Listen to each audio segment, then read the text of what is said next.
So we want to continue our April update and tell you a little bit about our very first Go Team trip.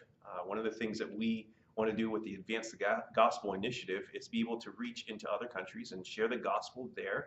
And we plan to take a number of Go Team trips. And our very first Go Team trip, many of you got the prayer card and we're praying for that trip that happened in early April, and we want to tell you a little bit about that trip. And so I have with me here my wife and one of the team members.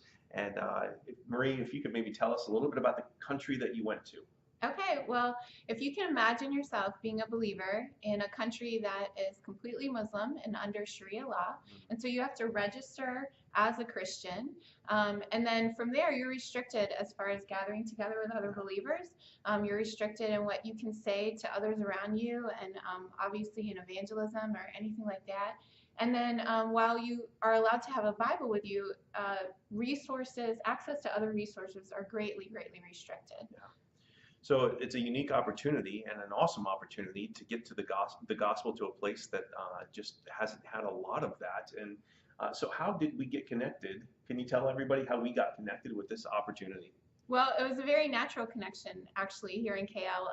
There's a couple that comes to our church here in Kuala Lumpur who at one point in their career had been stationed in this country and was working and serving there, got connected with a body of believers there, of course fell in love with them and just kind of took that burden with them when they came back to our church in Kuala Lumpur.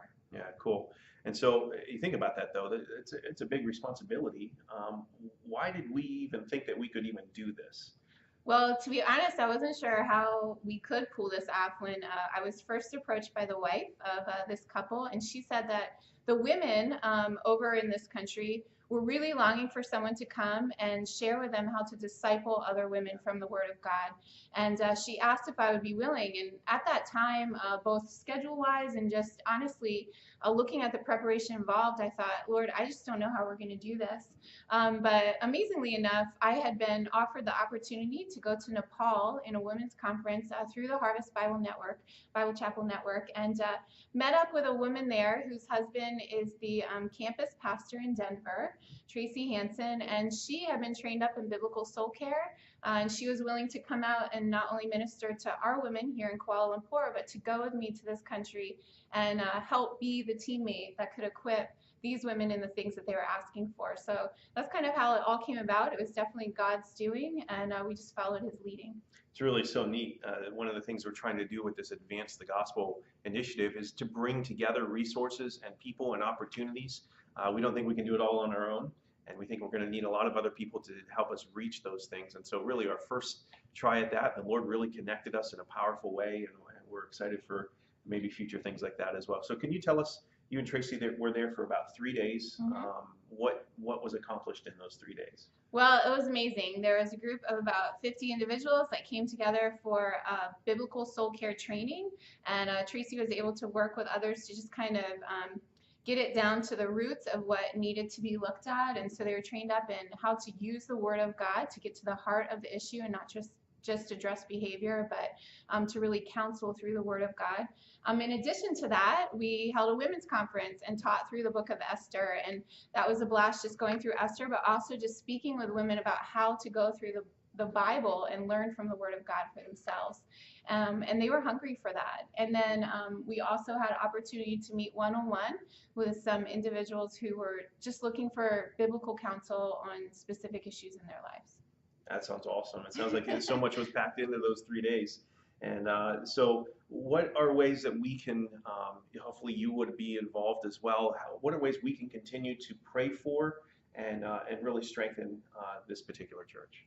Well, something that really shocked me and humbled me as I was there is realizing that just the promise that God puts in his word that he will build his church and the gates of hell will not prevail against it. And so no matter what opposition is going on, God is continually at work and he is building his church, but we need to pray for those believers. There is a longing and a hunger for biblical resources, for good teaching, things that will clarify any confusion about the Word of God, and just for sound doctrine. And so we need to pray for those resources and for individuals who can take those resources into the country to be available.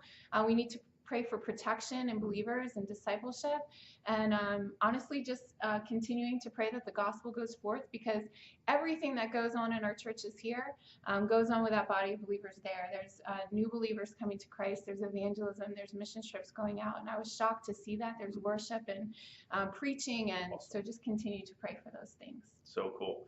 So we're so glad that you have partnered with us and have an interest in the Advance the Gospel initiative that Harvest KL is about. This is a great report to hear, our first try at a Go Team trip, and we're looking forward to others that may come as well. I just want to thank you for praying. I know many of you were praying for this trip specifically, and praying for the country and for all of that. Hopefully you see how God has answered maybe some of your prayers there as well. And then just thank you for giving to our project and making these things possible. And we're excited what the Lord holds in the coming days as well. And so continue to pray with us and go and to share and to give to the things that we're trying to accomplish here for God's glory.